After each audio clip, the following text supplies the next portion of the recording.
Path of Exile to in-game content reveal. I'm very much a noob. I wouldn't even say a noob. I know nothing about this game, but you tell me it's going to be great. You come into this stream, you tell me this is going to change my life. The best games truly are the ones that make you voluntarily abandon everything in life. And I need to know, will Path of Exile 2 do that for me for the month of December? Maybe longer. Within 24 hours of playing this game, will I voluntarily give up everything just to play this game every single day? All right, let's watch it. Sir, just what are we facing here? A relic of the old world. Ready your men, Captain. We will only get one chance. And remember, when you hear the whispers, call for help. Do not attack! When you hear the whispers, what do you think he was on about? It's Dorman, right? Yeah? Then Dorman, shut your damn mouth. Ugh, why do I always get stuck with these rookies? Hey, the kid's got a mean cleave. Give him a chance. Quiet! Get like Witcher vibes from this.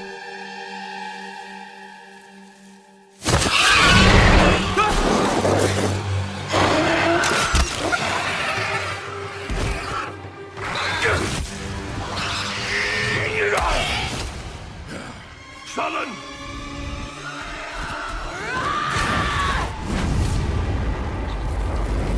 Okay, magic looks OP.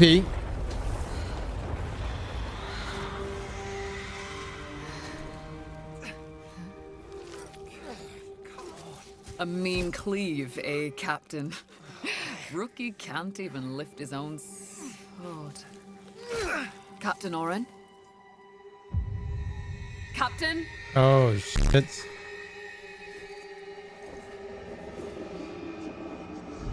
It's here. Rain! Send the signal!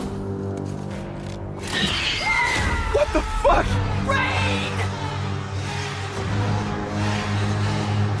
On my back, Rookie! Blade up! Come on, come on! I'm ready! I'm ready!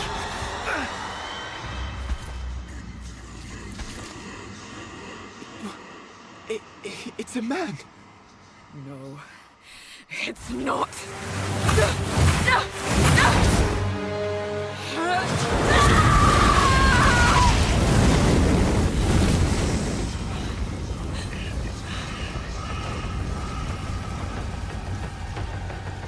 Run!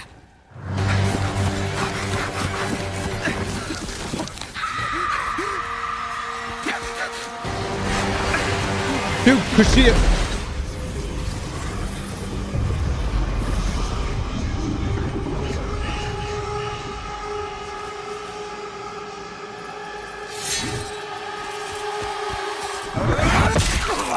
Oh no! Captain! Captain! Why are you here? What is this?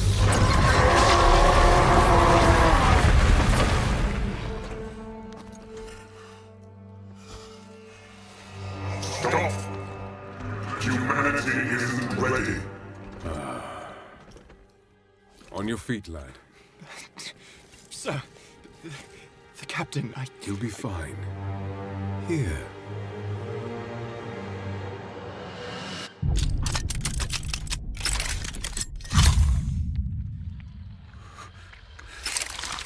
What the? What is this?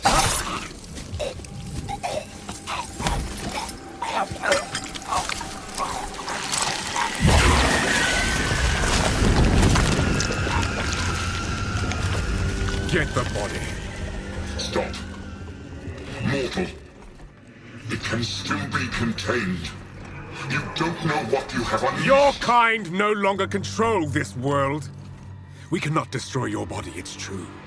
But you will watch as we destroy everything you have built. Bind him!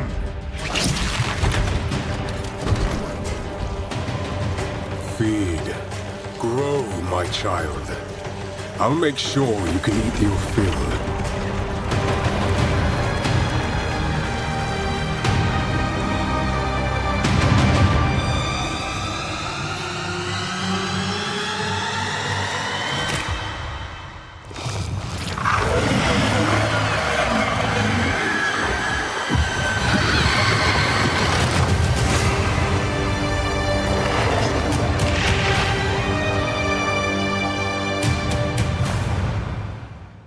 Dude, I feel like Blizzard and Path of Exile is like in competition who can make the most grueling looking world, and they're both similar styled as well.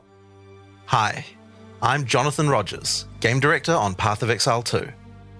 Now, Path of Exile 2 is going into early access in around 2 weeks on December the 6th. But even though it's early access, this isn't just some small taste. The game is huge. In this live stream, we're going to be introducing everything you can expect. So without further ado, let's roll the gameplay trailer. Existence is a thing of beauty, precious, but impermanent. Life and death are mortal enemies, and yet bound to one another. The continuation of life must be protected at all costs. Some have said, my methods are brutal. To this, I say, there can be no salvation without sacrifice.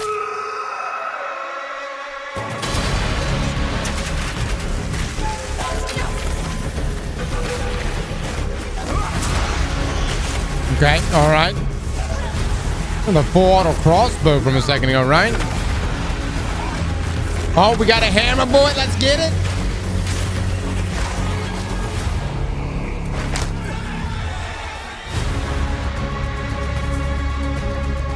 Good God.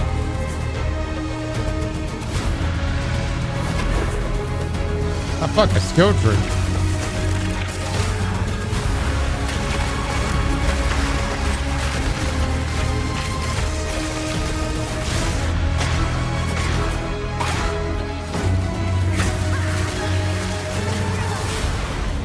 We are faced with the end, and I will do what I must.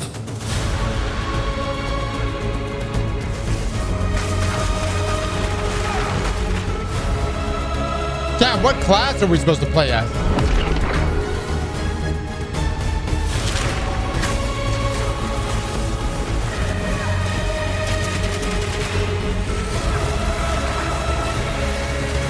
Oh my God.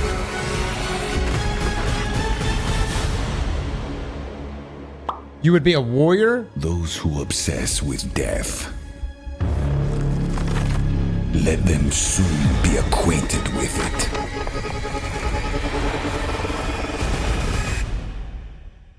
Now, as you just saw, even in early access, Path of Exile 2 is a big game. It's actually been 5 years since we announced PoE 2, and over that time we've revealed a lot, but it's been in bits and pieces. It's pretty hard to keep track of it all. So today we're going to do a full rundown of all the content that will be available at the start of early access. Classes, character progression systems, and for the first time, a full overview of the Endgame. This is going to be a big one, so get comfortable. I tell you what, you don't see many developers roll out with what is this is essentially an hour and 20-minute long like Vidoc. For 20 years, Rayclast has been free from any sources of corruption, but the Count of Ogham, tempted by promises of power, intends to harness it once more. The dead are rising, monsters are mutating, and madness is spreading. Under the dark... Top-down games suck ass. You know what? I used to believe that, and then we played Diablo 4. I actually love them now. And look, I used to be the same way. I used to think that I wouldn't like these type of games, but I love it. Influence of... And and look, I know Diablo 4, people got their feelings about Diablo 4. I had a really good time with it. Corruption. The Count doles out sentences of death to any who would question him. D4 is for casuals, PO2 is for the hardcore. PoE2 for the hardcore. Yeah. And this is where you find yourself at the start of PoE 2. Explore the dark forests of Ogham. Traverse the barren plains of the Vasteri Desert. And delve into the jungle ruins of Utsal, That's an ancient a Vaal beautiful city. game, though, man. There are challenging monsters, hidden runes, lost camps and treasures, roaming merchants, and of course, unique bosses. No two areas are the same.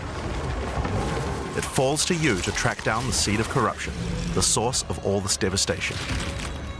On the way, you'll face fearsome monsters, meet strange characters, forge unlikely bonds, and uncover lost civilizations. Damn!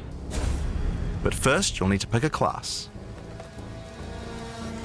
Now, We can early fix the access chat. will initially have 6 classes available. Let's have a look at them. The Monk is a fast and furious melee fighter. He dashes in and out of combat and has mechanics that involve building up and keeping momentum. Okay. Like all classes in PoE 2, you'll want to use a wide variety of skills to mix and match different combos. Yo, Monk looks dope, dude. To get new What? skills, you will first need to find skill gems. Using a skill gem will open the gem cutting menu, which shows all the active skills available in PoE 2. You can choose an existing skill to level up, or choose to engrave a new one. Since this is a level 7 skill gem, even if you pick a new skill, it will immediately be level 7, so there's no harm in trying out something new. The Monk primarily uses the quarterstaff. There are 3 schools of martial arts: lightning, ice, and wind. Oh, wind. Okay, I don't okay. think you have to stick to just one. The best combos are going to involve mixing elements of all 3. Damn! Let's try Killing Palm. Like many monk skills, this can be used to quickly take advantage of a specific situation. If there's an enemy on low life, you can use Killing Palm to dash to them and kill them instantly. This will provide a power charge. Then we can use a different skill to consume that power charge for a much more devastating attack. The Monk also has powerful Dude, I'm combo already skills. sold on Monk. Tempest Bell, for example, is a skill that places a giant resonating bell. Hitting the bell causes it to ring, dealing damage to all enemies around it. You can also do things like freeze or shock the bell, which will add elemental damage to the strikes. The Monk also has a variety of abilities to empower his staff. If an enemy is close to being stunned, you can use Staggering Palm to punch them down. After that, any attack you do will shoot out wind projectiles. There are 21 active skills for quarterstaves, so this just scratches the Look at the surface of AoE, options that you man. have. By Oh endgame, my you'll God, be you're dashing literally from the pack to Avatar. pack, spewing projectiles and obliterating screens of enemies with huge combo attacks. Now, if you like a style of melee that's a little slower but hits Dude, look, man, Monk. Les, you wanted me to play Warrior. I know we're playing together this Friday, but Monk looks dope, dude. much harder than the Warrior I'm torn is for between you. Monk and Mercenary. He pounds the ground with big chunky attacks and can shrug off the hits of small enemies with large amounts of armor.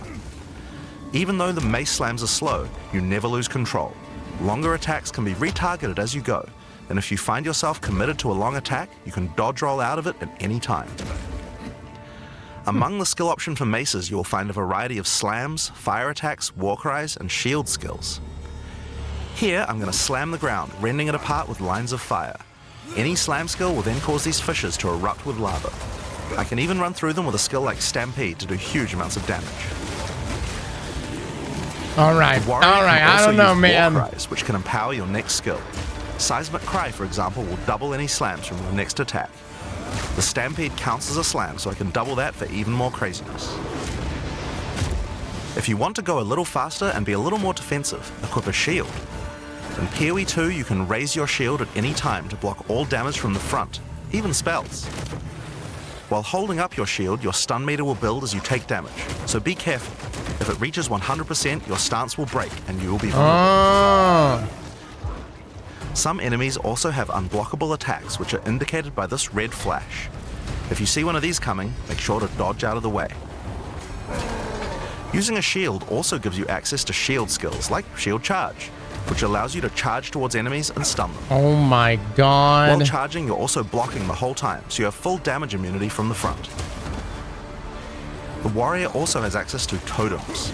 Some totems have built-in abilities, like Shockwave Totem, which can be placed to stun nearby enemies and trigger aftershocks like those from the Earthquake. But you can also get Ancestral Warrior Totems, which allow you to use any... Dude, now I feel like I gotta play Warrior. Warrior seems like the class to play, not that I die. Oh no! Rarely do we ever die. She's not even a half health. What the in any game? I'm up. Lovely. But if I just feel like if I wanted to survive and to tank shit, this would be it. Slam skill in your repertoire. This is a meta skill, which means that it's a skill you can put other skills into. I can take a slam like Sunder and socket it into my Ancestral Warrior totem. Now when I summon him, he'll sit there and slam the monsters from a distance. There are 20 active skills for maces, so there's a lot more to try out. But by endgame, you're going to be dropping hammers from the sky, leaping fearlessly into combat, and separating the very earth you stand on. Time for some ranged attacks. The ranger is primarily about the I'm good, bow, man. I'm but good. We wanted to make sure that she feels This agile is some as well. hunter shit right here. In PoE 2, you can shoot while moving. Combined with all the skills the ranger has that allow you to jump around, you will have a lot of mobility in combat. Yeah, Bow skills have a variety somebody's of gotta do lightning, it. poison, ice, and physical attacks. Lightning attacks bounce around between targets. You can also stick lightning arrows in the ground which explode when hit by the bouncers, or electrocute enemies to take them out of combat. This is a class that Les will probably play. No one else. Ice attacks allow you to slow and freeze enemies to keep them away from you. Using poison, not only can you slowly damage your enemies from afar, but also grow some interesting plants. What? With 21 bow skills and all the mobility and combo tools the ranger has, you can take advantage of every situation. By endgame, you'll be creating hundreds of arrows, be they falling from the sky, bouncing around between enemies, or spraying out of tornadoes. You might have noticed in the bottom left of the screen that the flask slots look a little different. In PoE 2, you have one dedicated life flask slot and one mana flask slot. Flasks gain charges as you kill enemies, and typically allow you to heal 6 or 7 times if they're full. But that's not the only thing you can use charges for. Charms are a new item type that will automatically defend you from various debuffs or damage types. Having trouble with getting frozen? Equip a Thawing Charm. When it's fully charged, it will make you immune to freeze for 3 seconds if you get frozen. To recharge them, just kill more monsters. You can gain more slots for charms by upgrading your belt. Okay. The Mercenary wields a crossbow that can be loaded with different ammo types, offering versatility, power, Good and God, mobility. dude. All classes in Path of Exile 2 can be controlled with WASD, which makes this class play exactly like a shooter. For the crossbow, you will really find skills is. that work like shotguns, sniper rifles, assault That rifles, looks way and better even than the grenade Rangers. launchers. But not only that, there are a wide variety of more interesting elemental ammos too. It's very fast to switch between ammo types, so long as you already have them loaded, which makes the Mercenary able to combo abilities together for devastating effect. Use Glacial Bolt to create walls of ice to separate enemies, then switch to Fragmentation rounds to explode the ice, dealing Oh my massive God. AoE damage. If I come across an armored enemy, I could use armor-piercing rounds to break their armor, and then high-velocity rounds to take them down. Or perhaps I could fire a gas grenade to poison enemies before detonating the cloud with an explosive Mustang shot. looks with OP as massive- If you want to call in some suppressing fire, you can summon artillery ballistas. These have a minimum range, so you'll want to prepare your position carefully before moving in. There are 22 active skills for crossbows. By endgame, you'll be calling destruction down from the sky as you litter Oh the my battlefield with grenades God. and pepper your enemies with your automatic shotgun. Oh If you're my looking to take a God. back He seat even had and the let your stun minions there. do the work, then the witch should be your choice. She Ah, can okay, call okay. forth hordes of undead monsters to fight for her while casting powerful chaos Necromancer, spells that debilitate okay. her enemies. Occult skills are some of the most varied in the game, with skeletons, noxious spells, look at the specialty frame drops minions, from all the curses, and minions. sacrificial magic. Before we talk about minions, we'll have to talk about a new resource in Path of Exile 2 called Spirit. This is a spirit gem, which allows you to pick from a range of persistent skills. All classes have a variety of these skills which can add some very interesting effects, like Arctic Armor, which does cold damage to enemies that hit you, or Raging Spirits, which summon fiery skulls each time you cast a fire spell. For the Witch, though, we'll want to be using our spirit to create permanent minions. These minions will be revived automatically when they die, so you don't have to worry about resummoning them all the time. Oh, wow. How strong are they, though? Here, I'm using the skill screen to allocate which minions I would like in my horde. You can Oh, you got Skeletal Warriors, Arsonists. Okay. So I played a lot of Necromancer inside of D4, and what ended up happening, again, I know they tweaked it, so I think it is worth using minions, but eventually, at least at vanilla, it was actually better to just sacrifice all of your minions, which would then inflate the hell out of your damage. And so it ended up being Necromancers didn't even use a minion build in Endgame. You can see the spirit cost of each one. Skeletal warriors are cheap but weak, useful for tanking damage and distracting enemies. Permanent minions come with special active abilities called command skills. You can order these guys to detonate your own minions for even more damage and area of effect. If you want a bigger army, you'll need a scepter. This new weapon type is imbued with even more spirit, allowing you to summon even more friends. And if you want an even bigger army than that, you can take advantage of corpses to summon true hordes of minions. What? But what can a witch do while her army is at work? Well, she has a range of chaos spells to spread disease amongst your enemies, or bone skills to impale them. Or, you know, you could bone curse them to make them skills, weaker so your horde literally can like take them Necro. down. There are 25 active occult skills. By the endgame, Dude, you'll look be the how leader many of a fearsome minions army she's of the got. dead, consuming everything in its path. The sorceress bends the elements to her will, using them to unleash devastation on her foes. This classic spellcaster weaves a flurry of elemental magic from afar. The elemental skills have everything you might expect and more. Something tells me she's gonna icy be OP. explosions, lightning storms, you get the idea. Each spell is unique and has many different ways to build and combo with others, even between different elements. For example, Flame Wall conjures a burning line that not only damages enemies, but also empowers all projectiles that pass through it. If you place a wall and fire lightning sparks through it, they'll gain extra fire. Oh my god. It's a good idea to take advantage of the ability to automatically swap weapons when you use certain skills. Having a special staff with bonuses to fire skills and another with bonuses to lightning skills can really power up a combo like this. The sorceress can also take advantage of powerful trigger gems. For example, you could grab the Cast and Ignite gem and use it with Firestorm. As you ignite enemies, a counter will go up in the top left corner. When it's full, a Firestorm will automatically be cast at the enemy that was ignited. There are 25 active elemental skills. By endgame, you'll be firing off projectiles left and right. Did y'all just see that shit? A damn meteor shower just rained down. It's like instead of us getting an ignition in Destiny where we get the explosive damage, a damn meteor shower rains the down. You rain down elemental storms on your foes. FPS drops, prepare. Get a Star Force PC here, buddy. Now, those are the characters that will be available at the start of early access, but we will be adding 6 more character classes with just as many skills and options as these. There's a lot more to come. There's one more important thing to mention about skills. Even though we talk about them as belong to each class, in reality there are no restrictions. You can use all these skills on any class so long as you have the attributes. Now that's fucking wild. Wait, how? So you want to level up multiple classes and then take those skills and drag it to another class? What is this, Dragon's Dogma? No? Okay. Am I misunderstanding? Skills are gems. So the gems is what allows you to transfer skills. Am I understanding that correctly? The gems are the skills. For example, a poison ranger might want to try out using occult curses to increase her poison damage. Or a monk might want to trigger elemental ice walls to use with his glacial cascade combo. Yep, that was the thing from the crossbow crossbow guy. are practically unlimited. We're looking forward to what kind of things you guys might find. Now, Path of Exile is a game known for build customization, and we haven't even scratched the surface of what is possible yet. So let's talk about support gems.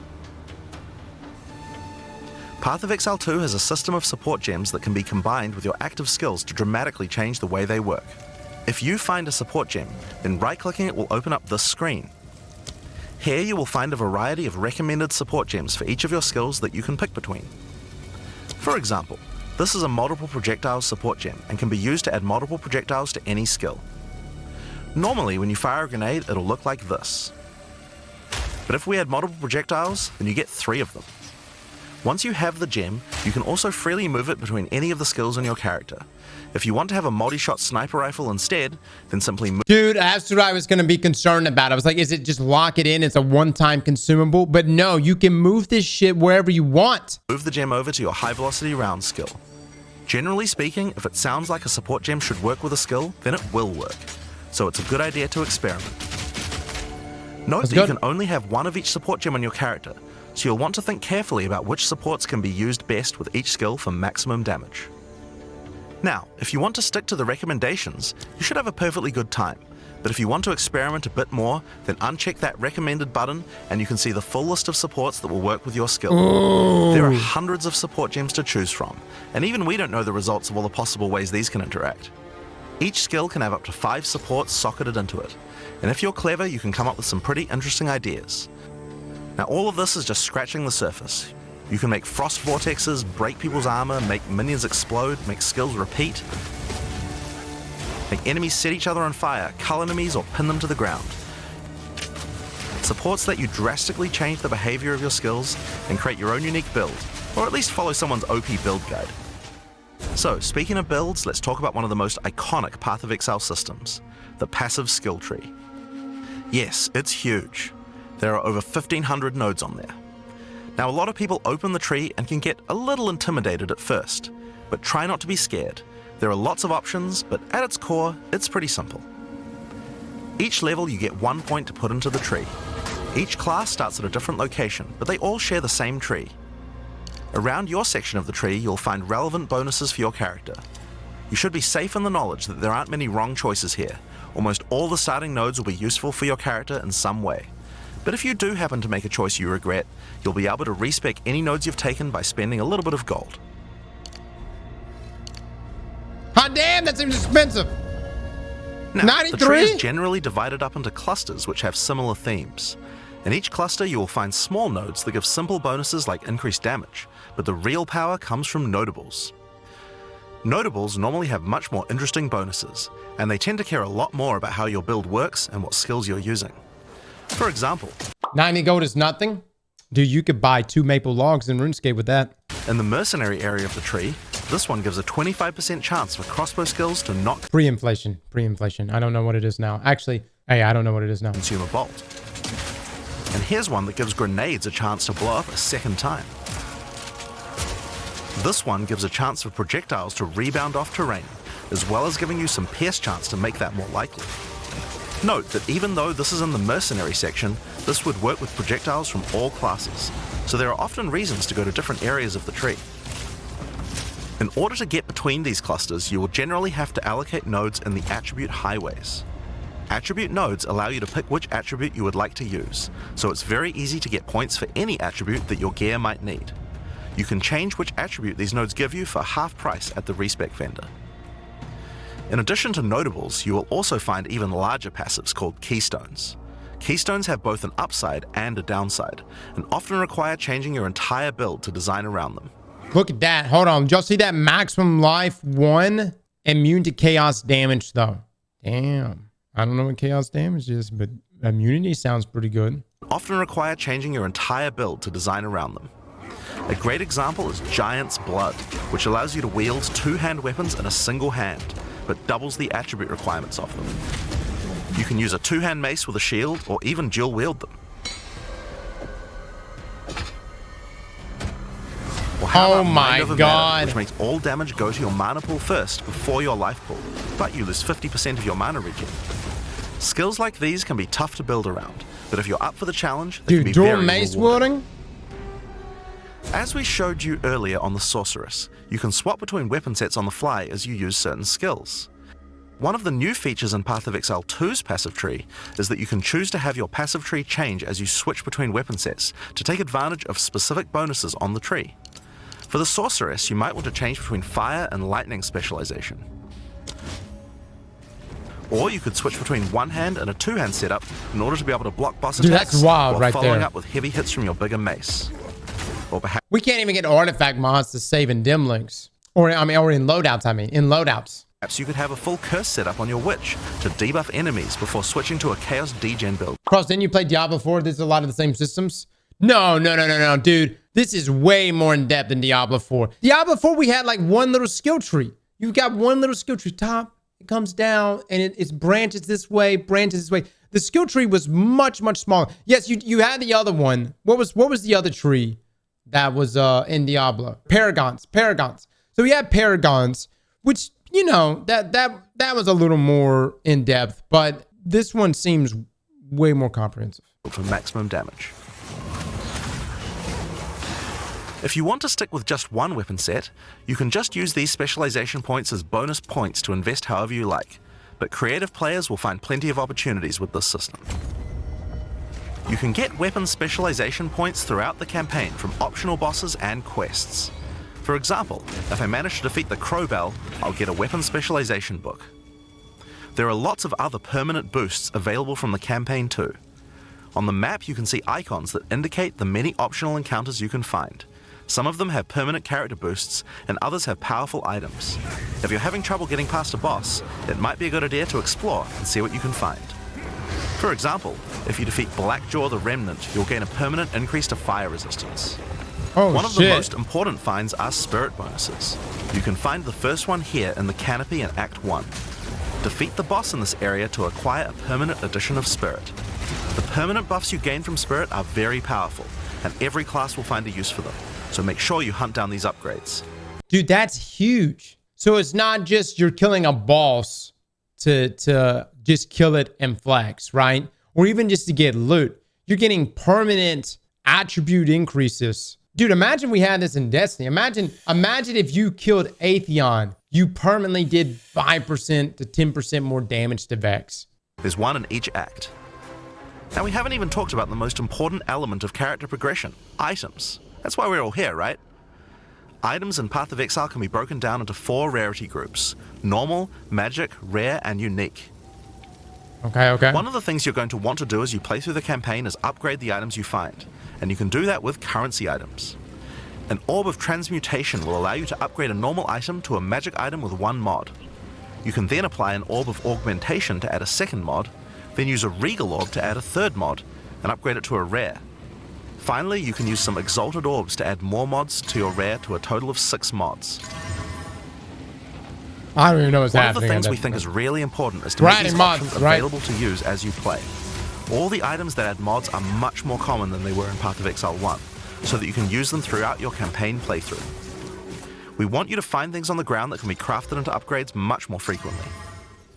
As well as making the drop rates on these items much more common, you can also get them by disenchanting unwanted gear at the magic item vendor. If you disenchant magic items, you can build up to an Orb of Transmutation, and by disenchanting rares, you can build up to Regal Orbs. Okay. Another important area of crafting items in PoE 2 is sockets. Some items you find will have sockets that can have Ezomite runes placed in them that add more mods to the item. If I insert this glacial rune into my helmet, it will give extra cold resistance. This is a great way to solve problems that you have with your build, like resistances or damage. If you find socketed items that you don't have a use for, you can take them to the salvage bench in town to work towards an Artificer's Orb. This will allow you to add sockets to your existing items. Body armors and 2-hand weapons can have up to 2 sockets, while the rest of your armor and 1-hand weapons can only have 1 socket.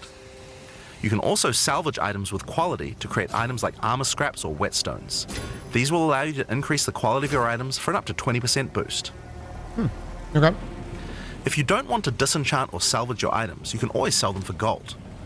Gold can be used to buy items from vendors, and we've tried to do a lot to make sure that the items they have for sale are actually useful. Every time you level up, they get more stock, so make sure to check back often. Oh, wow. Other vendors offer a gamble. Pay a flat amount of gold and you'll get a random item of a specific type. This could be a great way to improve your gear, if you're lucky. Gold is also used to respec your passive skills. Take advantage of this system to experiment with your tree and rework it as required. The other thing you might want to use gold for is the currency exchange. This allows you to exchange currency items with other players on an open market, in exchange for a small gold fee. Now, all items in Path of Exile are freely tradable. We never bind anything to your character, except gold. Guys, I need y'all finding the good shit and getting me the good shit, okay? I need uber uniques. And let me just go ahead and let you know right now. You give me an uber unique, I will arrange for eggplants to make their way into thy inventory. Now, One of your VIP, Path of Exile I got is you. randomly generated, but there's another type that isn't. I got Uniques. They are especially rare, each with a handcrafted set of unusual mods which can dramatically change a character's build. They're not just better rare items, they can do much stranger things that can fundamentally change your character. Corpse Wade will make any corpses you run through explode into clouds of poison. The Sands of Silk is a body armor that changes your dodge roll into a blink, morphing you into sand as you teleport past your foes. Oh my god. And of course, some uniques are just pure hits of dopamine, like Quill Rain, which just turns your bow attacks into full auto by doubling your attack speed. How rare are uniques in this game? Are there like uber uniques inside of Path of Exile? Rare, depends on the tier. You will never see some. Dude, that was what happened in Diablo. I mean, I never got any of the uber uniques. Dude, it was like two people in the whole world for like the first month had this one uber unique that I wanted. 2 people. Each unique is something that you can build your character around. We try to make sure that most unique items have a potential use at endgame, even if you find them early on. And as you can see, every single unique item comes with custom art to match. Ooh, okay. The last character progression system that you can do during the campaign is Ascension. Starting in Act 2, you will come across Ascension trials, tests that you must complete to unlock your Ascension class. We'll explain these trials soon, but first let's take a look at what Ascending can do for your character. Each class has access to 3 Ascendancy classes, but at the start of Early Access, only 2 per class will be available. Ascendancy classes are unique to each character class, so choose wisely. They can drastically affect how you build your character. As a sorceress, you could become a Stormweaver, a master of the elements. No shit. Tempest Caller causes So, like, elemental storms to be subclasses. summoned each time you do a critical hit with a spell. With Strike twice, you can stack 2 copies of Shock for more damage. And going deeper into the tree, you can make all your damage types apply Shock. Make a Shock build from any skill. Alternatively, That's you could crazy. become a Chronomancer and command time itself. She literally has the ability to stop time with Time Freeze. Not only that, but she has many other time manipulation abilities. Using Temporal Rift, she can teleport back to a previous location, resetting her life and mana back to what it was. Or with Time Snap, she can reset all her cooldowns. Oh my god. Oh my On the warrior, god. you can choose between the Warbringer or the Titan. The Warbringer channels the might of his Dude, we gotta do ancestors to gain Titan, dude. tremendous power. We gotta do Titan. Using Answered Call, you can summon ancestral spirits linked to each of your totems. With Jade Heritage, you can encase your body in a protective layer that absorbs all damage until it breaks. Warcaller's Bellow allows you to explode the corpses of your enemies. And with Great Wolf's Howl, you can ignore the cooldowns of your war cries. Let all that anger out. Show me the The Titan. Titan class is all about hitting big. With Earthbreaker, every slam is a chance to create an aftershock. With Crushing Impacts, every hit becomes a crushing blow, which will allow you to stun your enemies with ease. With Surprising Strength, you can take advantage of stunned enemies to deal 40% more damage. Oh my god. Dude, I As think a ranger, that's you might choose to be a I think that's it. Les, I think I'm playing. So that's warrior with the subclass Titan, right? Dude, the yas that are gonna come out of this. Deadeye, an expert markswoman who can take down foes with style. With Endless Munitions, every attack gains an extra projectile. With Gathering Winds, she gains a small increase to movement speed with every attack, but be careful, she loses them when getting hit. With Eagle Eyes, she will never miss, allowing you to stop wasting all those passive points on accuracy. Oh my god, what? Alternatively, you could become a Pathfinder, the master of flasks and poison. She can choose from one of several throwable concoctions, allowing her to spend her flask charges to throw explosive bottles that deal various types of damage. A bleeding concoction will make your enemies bleed, while a fulminating one can shock your enemies, allowing you to do extra damage. Contagious Contamination allows her to spread poisons between her foes, while Overwhelming Toxicity doubles the number of stacks they can be infected by. Running Assault Warrior allows her to Titan. move much Warrior more Titan for quickly sure. while firing, while Relentless Pursuit makes her totally immune to being slowed by enemies. The Witch can ascend into the Infernalist or the Blood Mage. As an Infernalist, she can summon a loyal Hellhound companion. The Hellhound sets enemies on fire, as well as taking a percentage of the Damn. damage if the Infernalist gets hit. With Pyromantic Pact, you can turn your mana into Infernal Flame. As you cast more spells, the flame builds up, and if it overflows, you'll take damage. Using Bringer of Flame, you'll want to make sure you keep the flames topped up. While your Infernal Flame is above 30%, all damage from you and your minions will ignite enemies. She can also transform into a literal demon. While in demon form, she takes an increasing amount of damage, but her cast speed and damage increase rapidly as well. So if you're planning on transforming into a demon, make sure you stack a lot of life recovery. Yeah, so you just do lifesteal with demon mode, right? Oh my god, there's literally demon mode. What the fuck? You're Lilith. She can also become a blood mage, a master of life and energy. All blood mages must pay the price of making skills cost life as well as mana, but in exchange, every monster they kill will drop life remnants, which allow them to quickly gain back that life. With Crimson Power, she can gain large amounts of extra life, and with Vitality Siphon, she can use her spells to leech life back as well. Once you've got a significant amount of life, you can use Gore Spike to make your critical hits deal incredible amounts of damage. A monk who is in tune with the elements might become an invoker. With Elemental Expression, the invoker will create waves of elemental power each time he does a critical strike. With Faith as a choice, you gain the ability to meditate, allowing you to double your energy shield.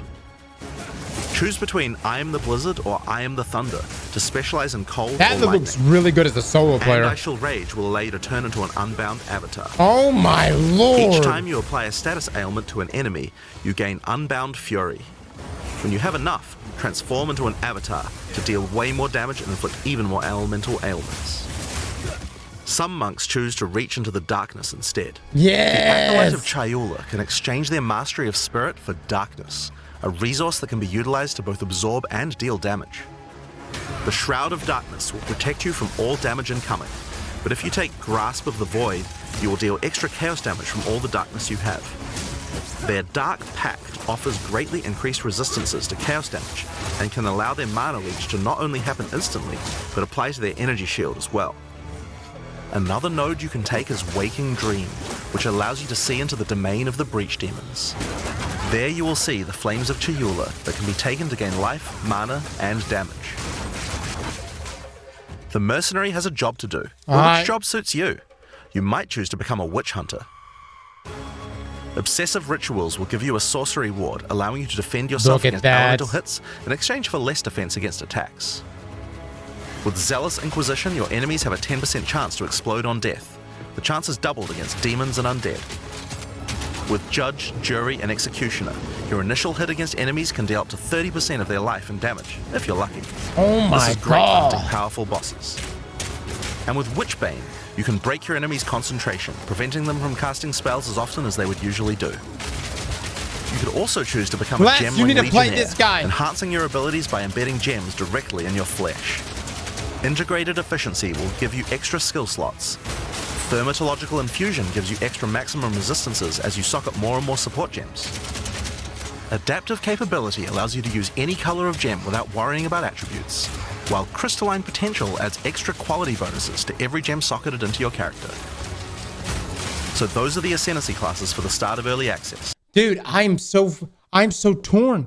I think this guy is gonna f the hardest. I want my heart says Warrior Titan, but this crossbow mother. What's this guy? Who's this guy? I'm so torn right now. We haven't talked about yet is how you ascend in the first place. Ascension in Path of Exile 2 requires completion of one of the Great Trials, which you'll find as you progress through the campaign. Each one is associated with one of the major cultures of Rayclast. Located in the Vasteri Plains are the Maraketh, a culture of rich tales and brutal traditions, who must do whatever it takes to survive in the desert. The highest position in Maraketh culture is a Sekima, and it is not a title given freely. All aspirants must complete the Trial of the Sekimas, a grueling gauntlet that will test their strength, will, cunning, and patience. Oh shit. To enter, a warrior of the Maraketh must prove their worth by trapping the soul of a djinn in a coin, and you are no different. Once you have earned your coin, it may be placed on the relic altar to begin the trial.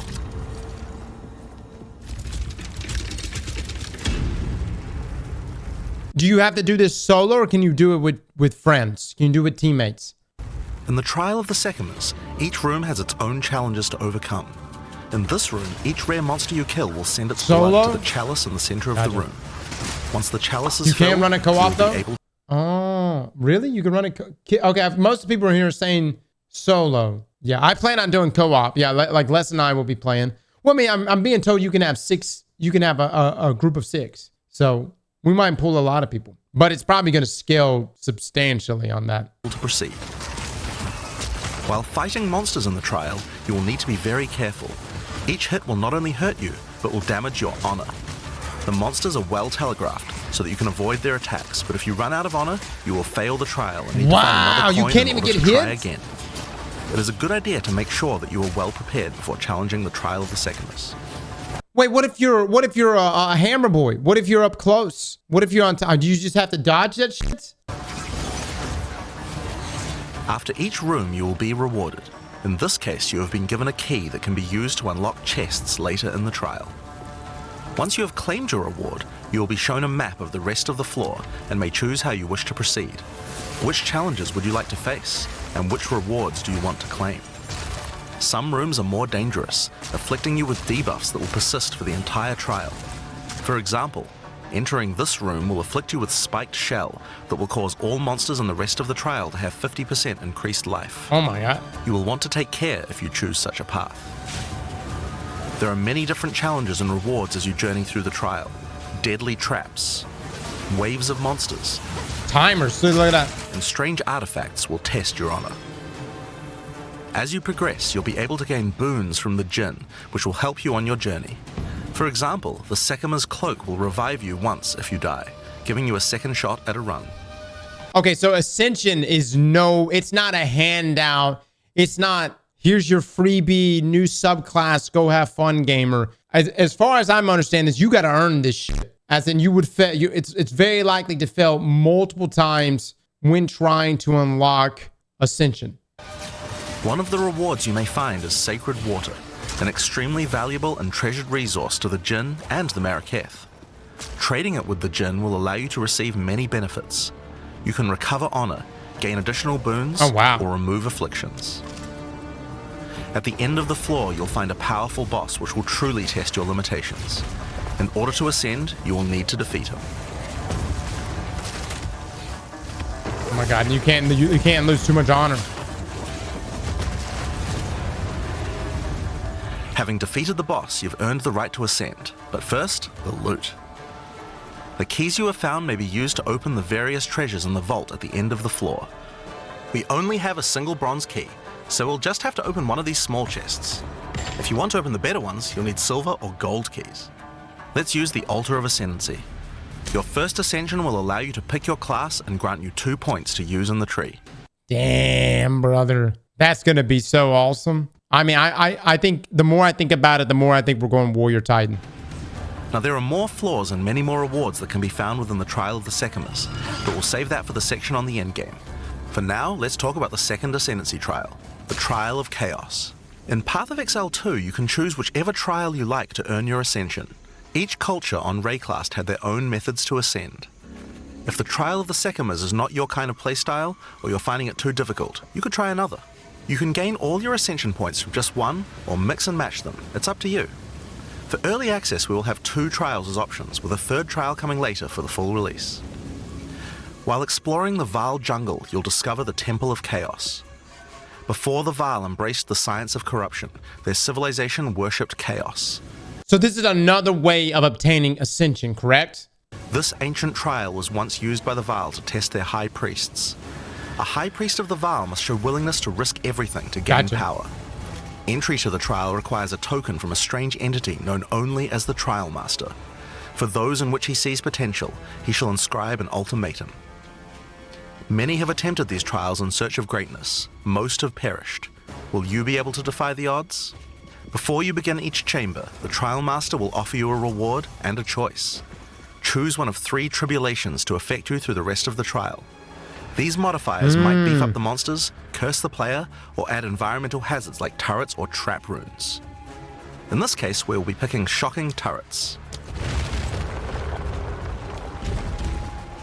As you enter the room, the Trial Master will fill it with hazards to test your commitment. In this case, you must destroy all the monsters that fill the room, while dealing with the lightning projectiles from the shocking turrets.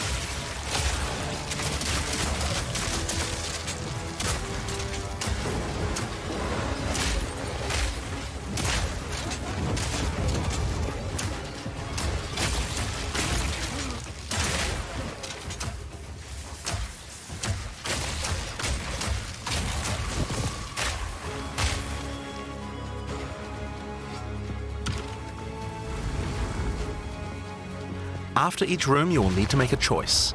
Take the rewards you have earned so far, or go double or nothing. Increase your rewards, but take on more risk. Each tribulation you add is minor on its own, but they quickly stack on top of each other and can become overwhelming. Oh my god. There are many types of chambers in the trial. Each will test your resolve in different ways. This one simply requires you survive for a certain amount of time. Another requires you to escort the stone idol through the level as elevators full of monsters descend to attack you. Should you be able to get through the first 3 chambers, you will face your first boss. The order of the bosses is random, first boss. and combined with the tribulations you have selected, the fight will never feel the same. After defeating the boss, you may claim your rewards. Of course there are the items, but you also gain the right to ascend. If you already did the Trial of the Sycamores, then you can claim 2 more points to add to your Ascendancy class. Oh, okay. So you can unlock Ascension and unlock a class. And then if you run it back again, or if you run this activity again, then you can either unlock the other subclass or commit those 2 points to the subclass that you already unlocked. No, I'm calling it a subclass. But am I understanding that correctly? No, is that wrong? Tell me where I went wrong. You cannot do both subclasses? Oh, you can only pick one. Really? How do I unlock the other one? One per character? So would you have to make you have to start a new character? Holy fuck. This is going to be the hardest decision ever. I'm assuming this is going to be a hell of a time commitment to even get to the point to ascend. Now, it's possible to go much deeper. There are more bosses, rewards, and risks to take, but we'll talk more about that when we get to Endgame. So how about we talk about that now? So far, we've only been showing you footage from the campaign, but some people would argue that the Endgame is where the game truly begins. Oh my god. Something that happens almost every time a new action RPG launches is people saying, there isn't enough Endgame content. Well, we want to make sure that in PoE 2, people don't feel that way. And we actually only changed our development priority for this recently. The first 3 acts of PoE 2 already take around 25 hours to complete if you're a new player. This is already a pretty significant campaign. On the other hand, people spend hundreds of hours in Endgame each league. We realized that finishing the rest of the campaign for early access was actually a bad idea. Instead of having acts 4 to 6 in early access, we could concentrate on Endgame and make that great. For new players, a 25-hour campaign is already a huge game with lots of content. Yeah. But for existing action RPG players, what you mostly care about is all the in-game challenges to overcome. That's true. Yeah. So several months ago, we switched the entire development team's focus over to making in-game content. I'm fine with that. At the start of early access, there will be 50 bosses and around 400 completely fine. monster That's types. actually great. But the great thing is that the rest of the game is like 80% there. We'll be adding content to roughly double the size of the game during early access and into release. Now, in order to make the endgame happen at the same character level as what it would be after we added the... Endgame's a deciding factor for literally everything for me, man. You know what I mean? Nothing sucks worse than getting through a campaign and getting to endgame and then there's just nothing there. Rest of the acts. We've added a second difficulty level called Cruel, where you repeat the campaign with all the monsters and bosses leveled up. And of course, new rewards. You can kind of think of it as like a new game plus. It's also a lot faster to get through the content the second time as your clear speed increases. That will take you to around level 65, where the endgame begins. Once we add the remaining 3 acts, we'll be removing Cruel difficulty, so you'll progress straight from the end of Act 6 to endgame. But what is the endgame? To explain that, I'll hand over to Mark. He can tell you all about it. Hi, I'm Mark Roberts, Game Director on Path of Exile 2. Well, one thing that Path of Exile is known for is having a lot of distinct endgame content to choose between. Each endgame mechanic needs to have its own progression system, areas, bosses, rewards, and player power that can only be gained from that content. We are going to be adding a lot more over time, but for Path of Exile 2 we decided to start with 7 distinct systems you can progress through. This is the Atlas, and it serves as the core of the endgame for Path of Exile 2. It's infinite and expands in all directions. Now, we are not going to spoil the plot too much here, but corruption from the beast has blighted the land, and your objective is to help fight it. In the center of the Atlas you will find the Ziggurat, a temple in which the Vaal research the fundamentals of space and time. Here, we can open portals to nearby locations and begin cleansing corruption and finding resources.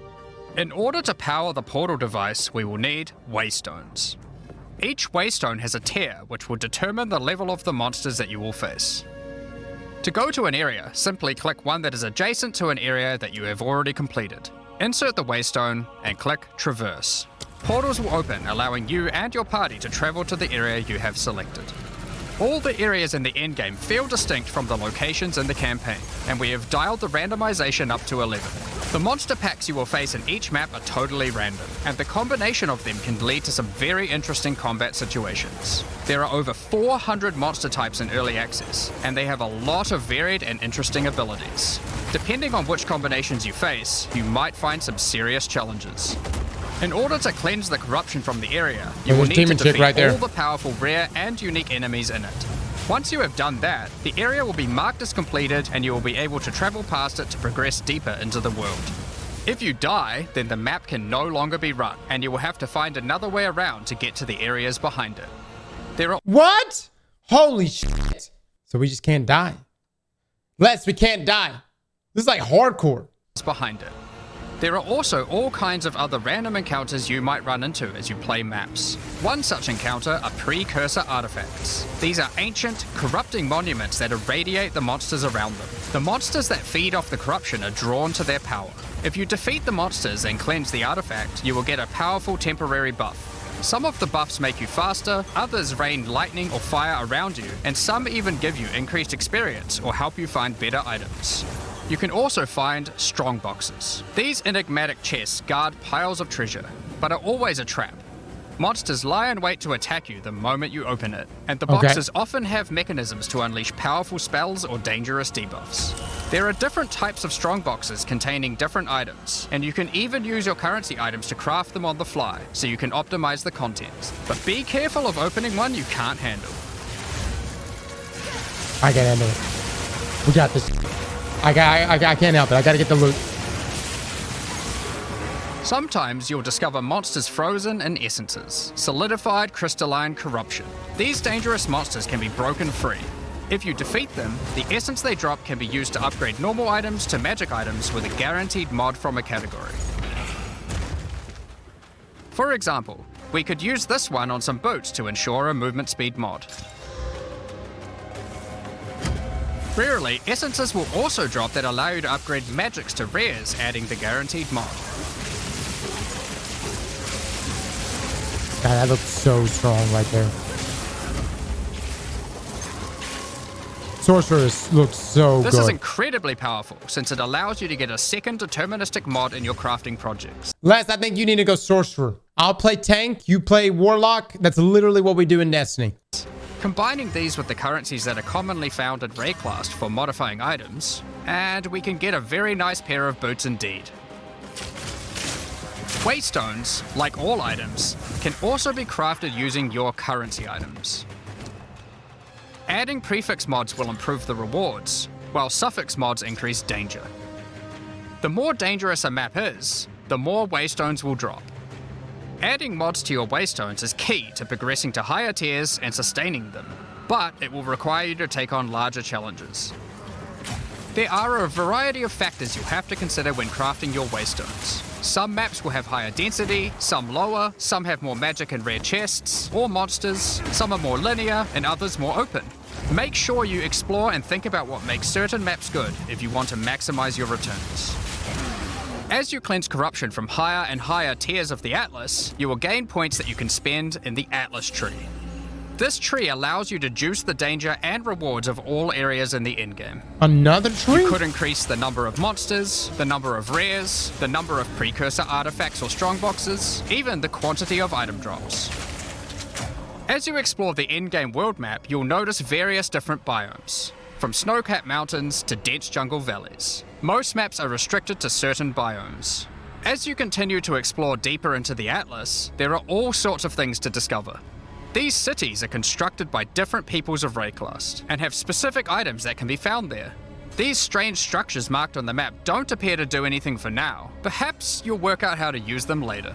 You might find unique maps like Untainted. They did say this is infinite. If I'm understanding correctly, they said that in-game here is infinite. Paradise, an undisturbed island full of beasts that give an extreme amount of experience. You may even find a lonely man just enjoying his retirement who will give you a unique item for free.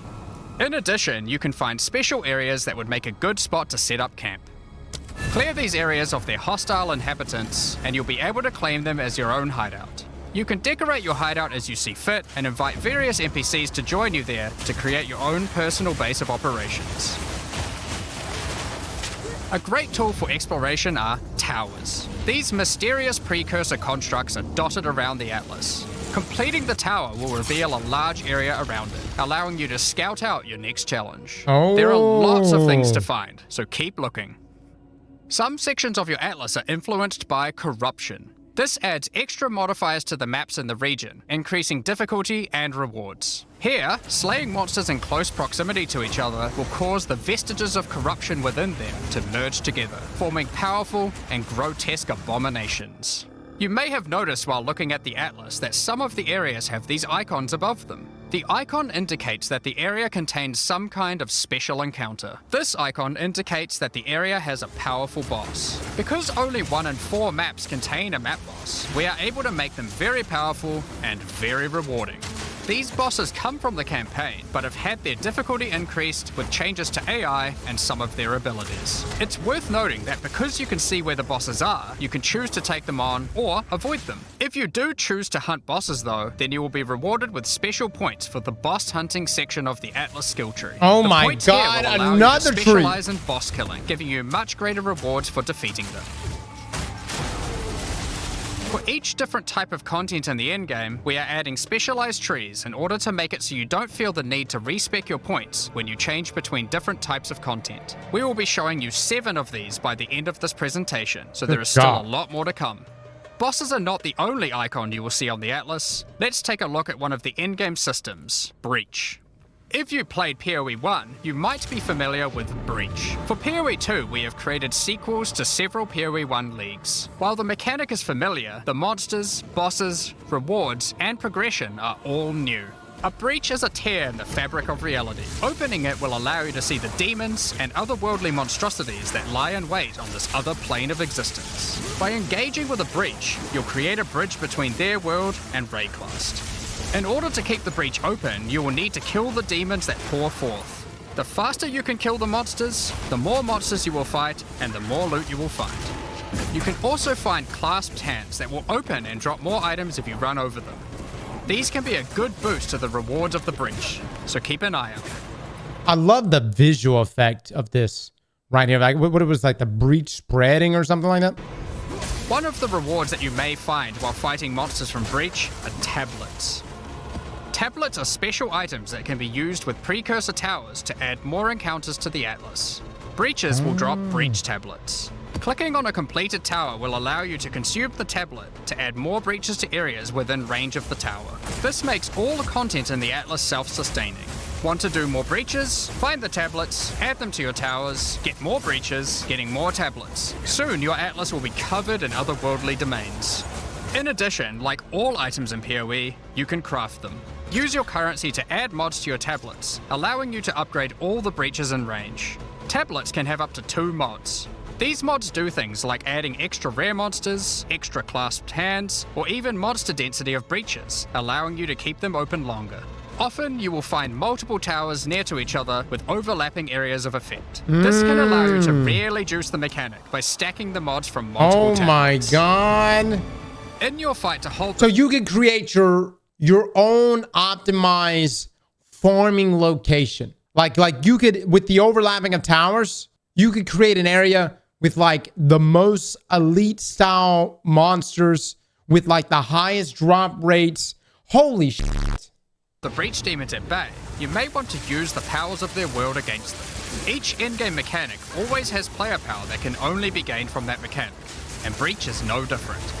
In Breach, you will find catalysts, items that can increase the quality of rings and amulets by improving specific mobs. You can also find Breach Rings, a special base type that can have its quality improved by catalysts up to 50%. In this case, you could create a ring with around 170 life. Breach Rings can become some of the strongest rings in the game, giving you some good motivation to face the demon hordes. In addition, each endgame mechanic needs to have a pinnacle endgame encounter. While killing Breach monsters, you may find Breach Splinters. Collect enough of these and you'll be able to create a Breach Stone. Using a Vaal technology called the Realm Gate, you can use your Breach Stone to access their domain and bring the... I fucking love that devs are just like, Here's another one. And now here's another currency. Here's another tree. Here's another. There's no like slow down. It's like keep up, motherfucker. Don't keep up. Good luck. Fight to them. In this twisted domain, you will find nothing but a single massive breach. Triggering it will reveal hordes of breach inhabitants. Okay.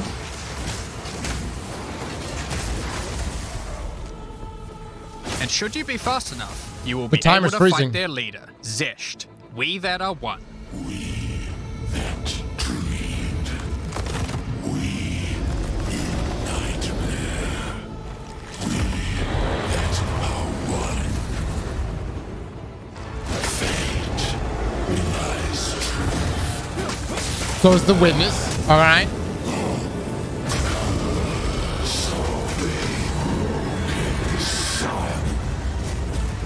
Oh my god.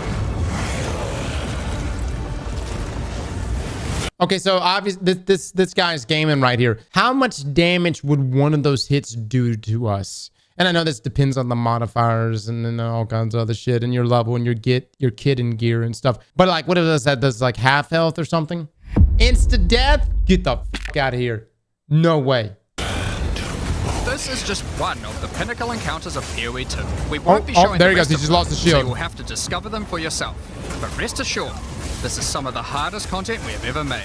All of these encounters have specific uniques that can only be found from them, but that's not all. We still have the progression system. Defeating Zesht will give you points to allocate into the breach section of the Atlas tree. Allocating these points will make breaches and the breach domain even harder, but will give you more rewards. The small nodes will increase the difficulty of the twisted domain, while the large nodes have more specific bonuses. For example, this node adds more clasped hands to your breaches, and adds a pack of magic monsters that can guard them. Get some more points and you can allocate Waking Nightmare, which will double the number of splinters you get from clasped hands, and inflict you with a mysterious debuff. In order to earn more points, you will need to defeat Zesht at a higher difficulty, and some rewards from Zesht can only be found by increasing the difficulty of the Twisted Domain above certain thresholds. Defeating Zesht at difficulty 4 will be a challenge indeed, but there are many more threats in Rayclast. Hold on, what's Rush? Thresholds. Defeating Zesht at difficulty 4 will be a challenge indeed, but there are many more threats. What in the Jad was that? Hold on. All right, we gotta watch. Hold on. Watch the boss. I think when the hands go up, that's when the slam attack occurs. Hold on, watch. In order to earn more points, you will need to defeat Zesht at a higher difficulty, and some rewards from Zesht can only be found by increasing the difficulty of the Twisted Domain above certain thresholds. Wait, I think it already was going up in the air. Defeating Zesht at difficulty 4 will be a challenge indeed, but there are many more threats in Rayclast. The shadows Ritual that tell. altars are sacrificial sites built by the mysterious King in the Mists. If you encounter this symbol on the Atlas, then you know that the area contains ritual altars. Ritual altars demand tribute. Every monster you slaughter in the circle will feed the altar. After the sacrifice, touch it to begin the ritual. The monsters you just killed will be resurrected by the King of the Mist's dark magic, and you must fight to survive. The tribute you have offered to the altar can be spent to buy powerful items, but they can be expensive. To gain more tribute, you will want to find more altars. Each successive ritual you do within an area will spawn the monsters revived by the previous ones, in addition to the ones you sacrifice next to it. By the end of an area, you'll be fighting a truly imposing number of foes, but will have a significant amount of tribute to spend. One of the rewards you can buy with tribute are omens.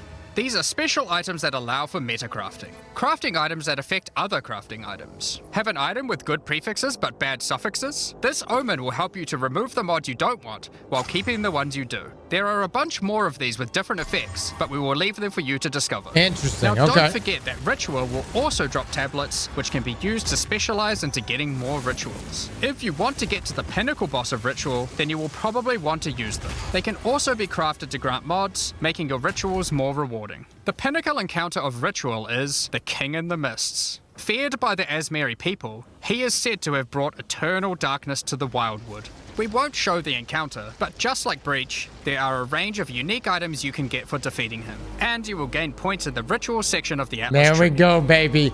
Another Some one. maps have been touched by insanity. A mysterious entity has taken a special interest in you.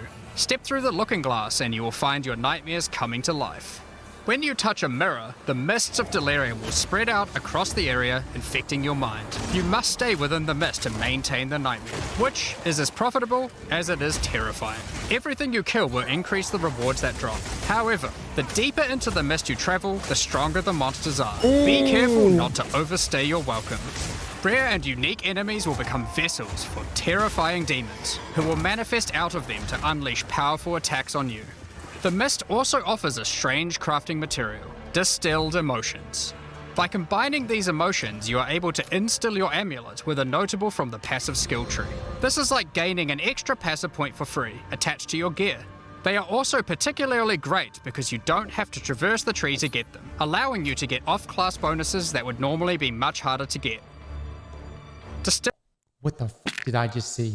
Hold up, hold up. The mist also offers a strange crafting material, distilled emotions. By combining these emotions, you are able to instill your amulet with a notable from the passive skill tree. This is like gaining an extra passive point for free, attached to your gear. They are also particularly great because you don't have to traverse the tree to get them, allowing you to get off-class bonuses that would you take one of these, hold up. Would normally be much harder. 20% increase blind effect, blind enemies when they stun you. Yeah, so you could take an effect like this one that you would have to spend however many hundreds of points to get to, and now instead you could just slap it on an amulet. Oh my god. Holy shit, dude. And I bet there's gonna be some crazy ones right here that we can get. Probably some, I bet the deeper we go, the better it gets. Harder to get.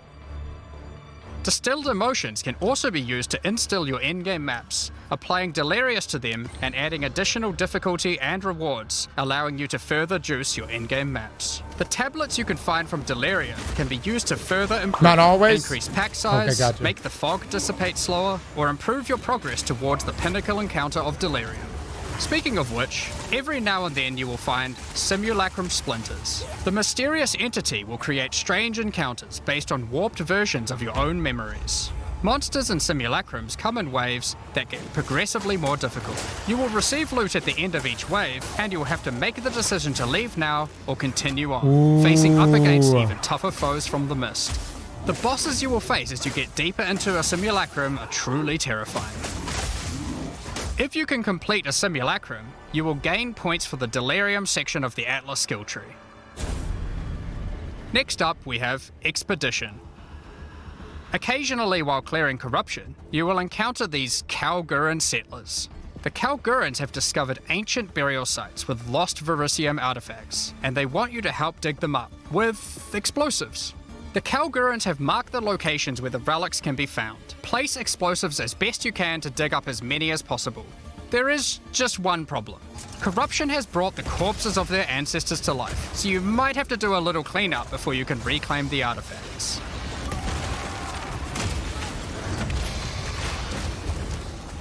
You can also find remnants, the destruction of which will further anger the restless dead. Each one you blow up will make the subsequent monsters more powerful, but also more like a little mini game within this. Danig, Rog, Tujin, and Gwenin will exchange the artifacts for useful items and runic magic. You can also find tablets to increase the number of expeditions and the rewards. This one increases the radius of explosives, while this one increases the number of remnants you will find.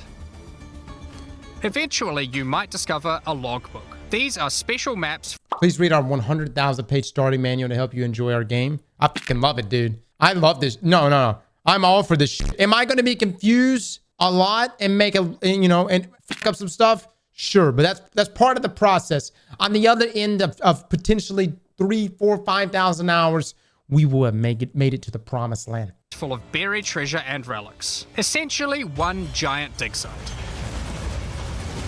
Here, you can create an extremely long chain of explosives and go through a very high number of remnants. But be careful, many remnants have mods that can really brick your build, so you will probably want to avoid these ones. If you add too many remnants, you could easily make the encounter harder than you can handle. There are all sorts of interesting things buried under the ground in logbooks. You might find dripping caves and hidden pirate caches. But the most powerful encounter is Olroth, the ancient undead commander of the Knights of the Sun. Defeating him will grant you unique rewards. Hey, is it that guy? Was it the guy in the trailer? Is this that guy? The one with the sword in his chest? Looks just like him, unless there's another guy with a sword in his chest. As well as points to spend in the expedition section of the... Oh, that's not him? So multiple dudes that look like that have had swords driven into them? Okay. Atlas tree. So those are the endgame systems on the Atlas, but we are not done yet. The trials we talked about earlier have much more content when you get to Endgame 2. Just like the other endgame systems, they also have progression mechanics, unique rewards, and player power that can only be gained from them. As you get higher level coins for the Trial of the Sycamores, you will unlock more floors to explore. Each floor has its own challenging rooms, and a floor boss that you will need to kill.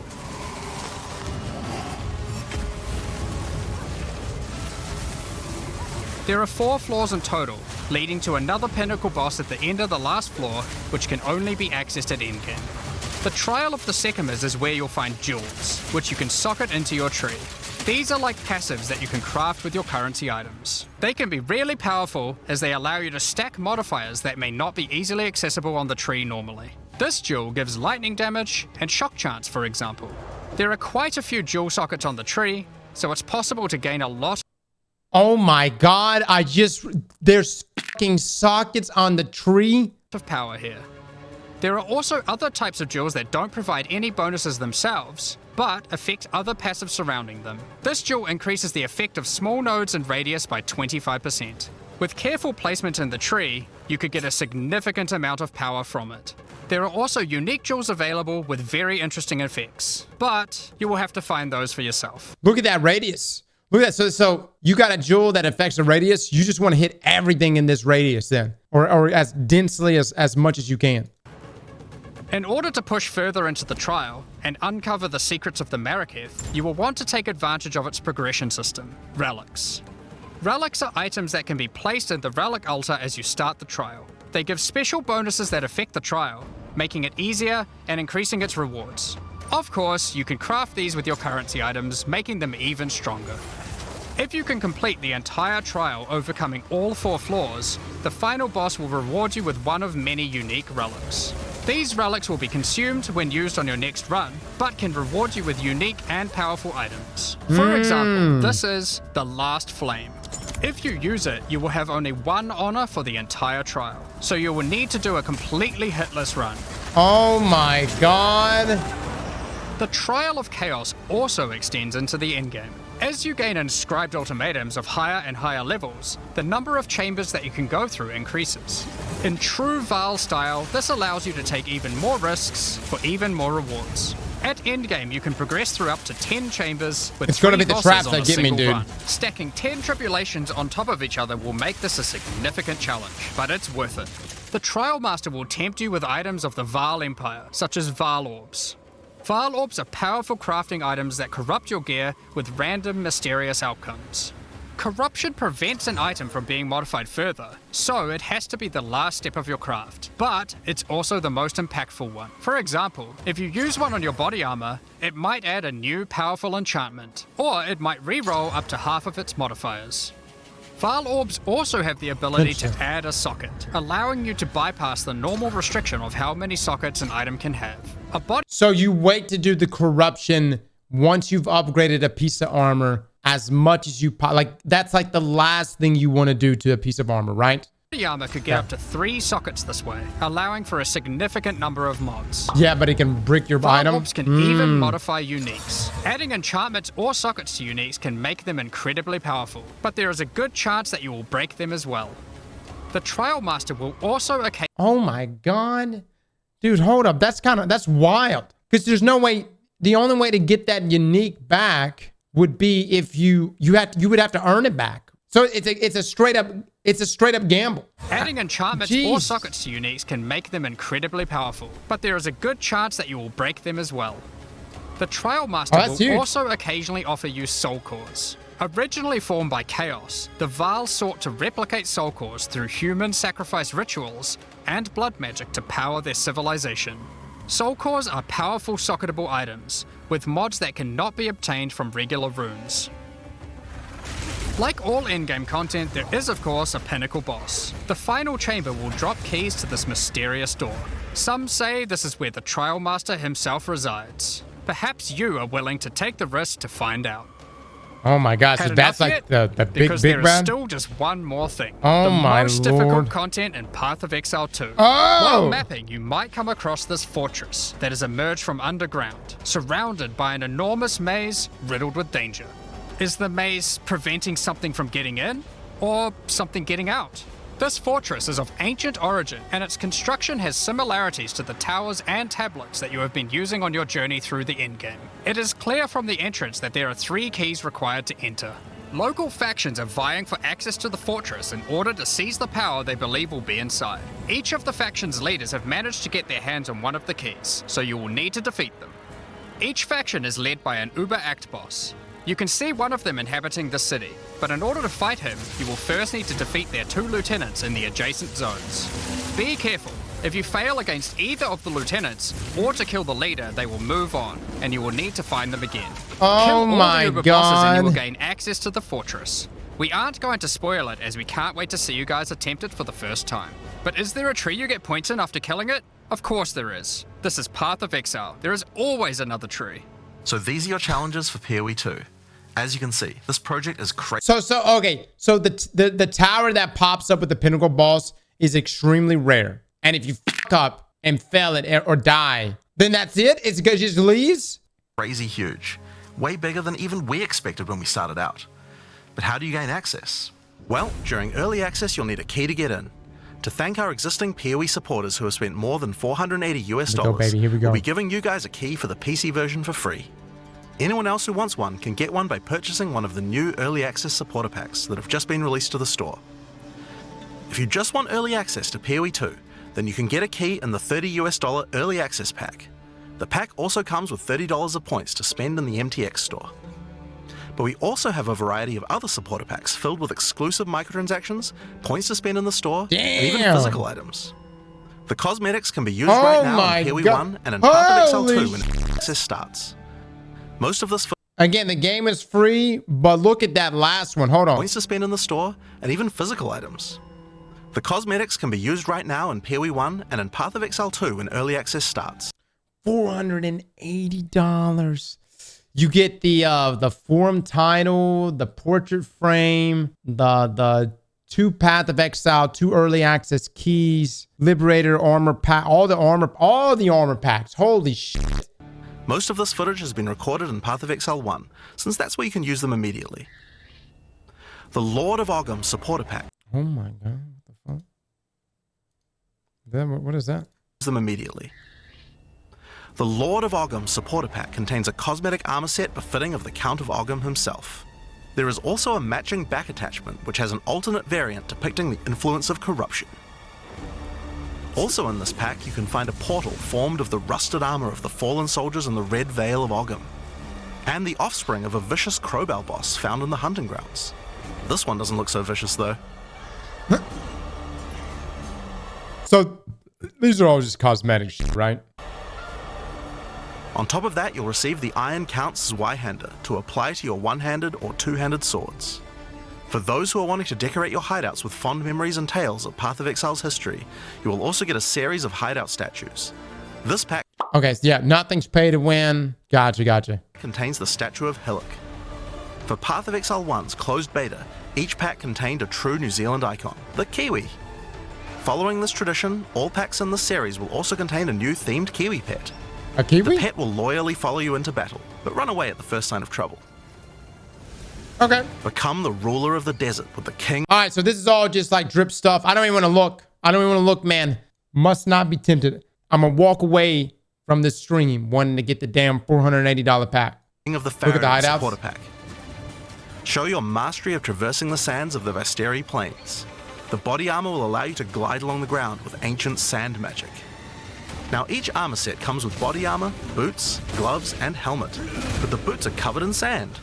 If you'd prefer to show them off, you can turn the gliding off if you want. I don't know, the The gliding's accompanying dope. back attachment equips you with 2 powerful pillars that can control and manipulate lightning. They will periodically release their energy in a powerful blast while in town, and hover in a circle around you, arcing lightning between Oh them, my forming a barrier of God. energy. Replace the appearance of any bow with the Faradin's Glory skin. Or replace the appearance of a spear with the Tyranny's End spear skin. This spear skin can be applied to staves and war staves in Path of Exile 1. If you want to truly show your worth as a king of the Faradin, then you definitely need your trusty, moving, entire city fortress known as the Dreadnought to travel across the Vasteri Plains. We got the Dreadnought in this game. In Path of Exile, you can decorate your hideout however you like, and it's no exception here. It comes with a variety of thematic elements to use, or use decorations from elsewhere in the game. Additionally, you will get the Deshret's Blessing level up effect. The King of the Faradin Kiwi pet, and last but not least, a statue depicting the Vaal Oversoul from Path of Exile 1. For those who don't know how supporter packs work, each pack comes with all of the cosmetics from the previous tier, so you'll get all the items from the Lord of Ogham supporter pack as well. That's pretty dope. The hideout's pretty dope. The Thaumaturge of the Vaal supporter pack features an armor set and back attachment themed around the Vaal and their pursuit of science and progress. You can find the Soul Core weapon effect in this pack, which causes thaumaturgic energy harnessed from sacrifice to spill from your weapon. I just want to make my Titan look This pack sexy. also contains Doryani's Idol. It replaces the default appearance of any foci to an ancient relic once used by Doryani, and this can be applied to shields in Path of Exile 1. That's not the only Vaal weapon you'll find. It also contains the Wand of the Thaumaturge skin, and the Royal Sacrifice Dagger skin. You wouldn't think to put sacrificial gems on a Kiwi, but the Vaal did. Thaumaturge of the Vaal supporters will receive the Thaumaturge of the Vaal Kiwi pet, and the Statue of Dominus. This is also the first pack in the series with a physical item. When purchasing this pack, you'll receive a Path of Exile 2 logo t-shirt, but if you don't want one, you can opt out and return for additional points to spend in the store. Becoming a Warlord of the Karui supporter will grant you an armor set and back attachment adorned in jade carvings and iridescent feathers resembling power. Enough to even impress the ancestral gods, specifically Tukohama, the Karui god of war. Is that a warrior? Overkill, you say? I think the Karui people would disagree. Why not drop a gigantic totem on rare enemies you slay to crush them to a pulp? Replace your crafting bench in your hideout with the Ancestral Canoe crafting bench, where Ancestral Chief Mata will summon a giant canoe manned by Karui warriors to aid in your crafting desires. We must all start somewhere. Those are like finishers? You'll also get a pair of weapon skins. Equip Akoya's Felling Axe skin to your one-hand or two-handed axes. Oh, that looks or dope. Tukohama's Crusher to your one-handed or two-handed maces. Yes. A true Karui warlord is always accompanied by their trusty Kiwi. Equipped with armor and harnessing cosmetic ancestral stuff. magic, they make the perfect sidekick. Once one of the most feared beings in Rayclast, Malachi was slain by a powerful exile. May the statue commemorate the virtue of exiles past, present, and of the future. Of course, it's not all about dressing up in game. You'll want to look good in real life too. By becoming a Warlord of the Karui supporter, you'll also get a Path of Exile 2 hoodie. Our final tier of supporter pack in this series is the Liberator of Rayclast supporter pack. The Liberator of Rayclast armor set and back attachment come made with the finest materials in Rayclast, and shattered glass mosaics suspended in divine power. Oh man. Oh my. Set up your base of operations in the Beacon of Salvation hideout. Why restrict yourself to just one island when you can liberate more? The Beacon of Salvation hideout comes equipped with your own collection of small islands and personal operators of boats that you can use to row between them. Just walk to the piers, click a boat to enter, and navigate as you choose. Wait. Decorate each Wait, what? Wait, hold on. Everybody has access to these boats, right? island as you see fit to best represent your well-earned hideout. Everyone in your hideout can use their own boat. Why not have some races? You can also get the Window to Twilight portal effect. Oh a beautiful my mosaic God. piece of art that shatters and reveals a gateway to your desired destination as you approach it. As you walk away, the glass magically reforms back to its original form. Rule in style with the Throne of the Ruler map device. Sure, this map device can create portals to endgame maps, but it also comes with a throne you can sit on to oversee your growing kingdom. Look down on the plebeians running your maps. Being the Liberator, though, is not just about sitting on your throne all day. If you do decide to join the fight yourself, you can leave a High Priest in charge as your second in command. Liberator of Rayclass supporters will also get a set of varied weapon skins. Oh my lord, that looks so good. Skin, the Deliverance crossbow skin, the Justice flail skin, and the Redemption shield skin. Once again, you'll have an accompanying keyword, and of course a statue depicting one of the most iconic events in Rayclass's history. The battle between a powerful exile and Kitava, the Insatiable. With the help of two deities, Sin and Innocence, the exile was able to defeat him once and for all. This supporter... It's only $480, guys. I mean, in the grand scheme of things, you know, I mean, just sacrifice some Christmas presents. Just go through the list of family members you're getting Christmas presents for, and just start slashing that shit. All right? You find $480 in the budget. Pack also contains the Path of Exile 2 art book. This 215-page full-color art book includes a huge amount of amazing concept art and lore produced during the long and exciting journey of Path of Exile 2's development. That's cool. And finally, Path of Exile has a tradition of letting the community participate in designing game features. For Path of Exile 2, we'll be adding the Twilight Order foil reliquary.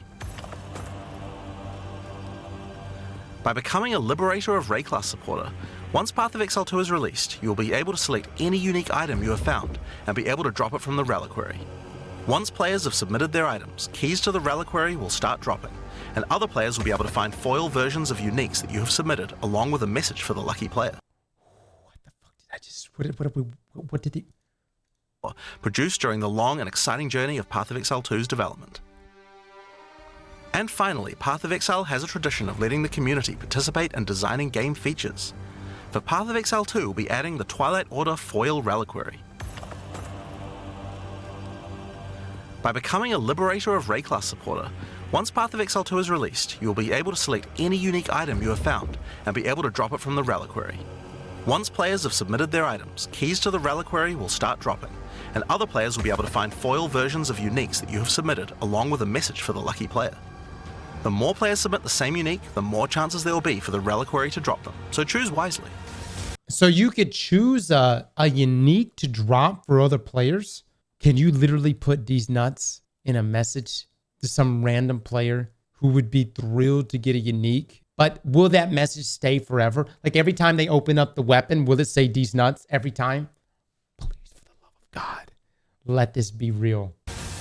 Now, almost all of these items are available to use in PoE 1 right now. There are a few exceptions where the item class clearly doesn't exist, such as crossbows or flails. And there are also a few microtransactions on weapon types that are unavailable in PoE 2 at the start of early access. Once classes that use those weapon types are added, those microtransactions will be available to use. If you can't decide which supporter pack to choose yet, you can always start with the early access supporter pack that just includes a key and some points to spend in the store. Then you can upgrade to any of the following tiers at a later date. These supporter packs will be available for purchase throughout early access. We'd really like to thank you for your ongoing support. Without you guys, Path of Exile 2 could not have happened. Now, I'm sure you guys have a lot of questions. Stick around, because coming up next, we have a live Q&A with Ziggy D. Was that in another? Okay, that was probably like in another video. All right, guys, this looks fantastic, man. I already know what December is going to be for us. It's probably going to be this game every day. Seriously, I think we're gonna get lost in this one. You know, I think that Diablo was I enjoyed it, but I don't know what level did we make it to in Diablo. I think we got to like Uber Lilith, and then we, you know, the seasonal resets probably whenever I kind of like was like, all right, well, and then but we did end up picking Diablo up again here recently, and I enjoyed it because I did, for the first time ever, I did hardcore, and that was actually a lot of fun. But dude, the depth of this game seems nuts. I mean, the amount, y'all saw the amount of skill trees. The in-game section alone was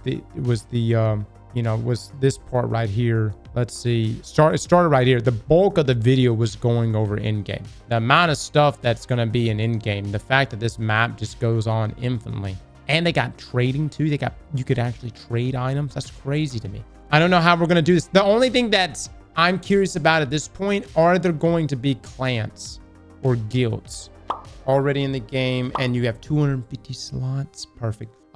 We will have an open guild. And by open, I mean we start, you know, just basics around here for anyone that's in the stream. We start from the top, pay to win, people. Okay. And then we kind of work our way down, right? Pay to win, competency, you know, and then as we get lower, you know, guild contribution. Can you find your way into our guild? You can. If you are a free-to-play player, you can actually make your way in our guild. But understand, everything you earn in game, it's just a small 45% of everything you earn needs to go to the guild chests. Okay. And I mean, that's, I mean, the grand scheme of things, what is that? You know what I mean? Like, that's hardly anything. So free-to-play players, we will have a small amount of you guys that we can add to the guild, and I'll keep you guys up to date on that, and we'll have some admins that will facilitate how you guys can join up. Slap that like button like your mama told you right.